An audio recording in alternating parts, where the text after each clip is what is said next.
উৎসবের আবহে বাড়িতে বাড়িতে চলছে লক্ষ্মী দেবীর আরাধনা। ঠিক সেই সময় ঘরের দুই লক্ষ্মীকে সুসজ্জিত গাড়ি করে বাড়িতে তুললেন পরিবারের সদস্যরা।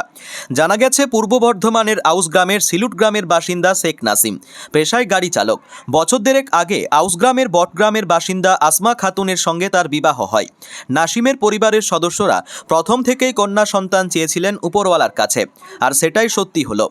নাসিমের ঘর আলো করে এলো দুই যমজ কন্যা সন্তান সারা ও যারা, বয়স 5 মাস।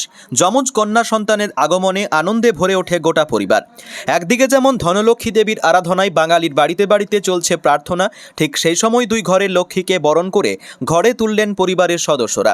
দুই লক্ষ্মীর আগমনে মঙ্গলবার সকাল থেকেই অপেক্ষায় ছিল গোটা পরিবার। কার্যত সুসজ্জিত গাড়ি করে মহা আনন্দে বাড়িতে নিয়ে আসা হলো দুই লক্ষ্মীকে। সারা ও যারা দাদু শেখ আতাউর রহমান জানিয়েছেন, কন্যা সন্তান পরিবারের লক্ষ্মী, বৌমার কোল আলো করে আমার বাড়িতে এসেছে যমজ লক্ষ্মী। আমরা খুবই খুশি। বর্তমান সময়ে যেখানে কন্যা সন্তান জন্ম নিলে পরিবারের সদস্যদের মুখ ভার হয়ে যায়, কোনো কোনো ক্ষেত্রে নির্যাতনের শিকার হন বধূরা, এই ভ্রান্ত ধারণা সমাজে বন্ধ হওয়া উচিত। বর্তমান সময়ে নারী শক্তি পথ দেখাচ্ছে সারা বিশ্বকে। তাই আমাদের পরিবারে যমজ কন্যা সন্তানের আগমনে কার্যত ধনলক্ষ্মীর আগমন বলে আমরা মনে করছি।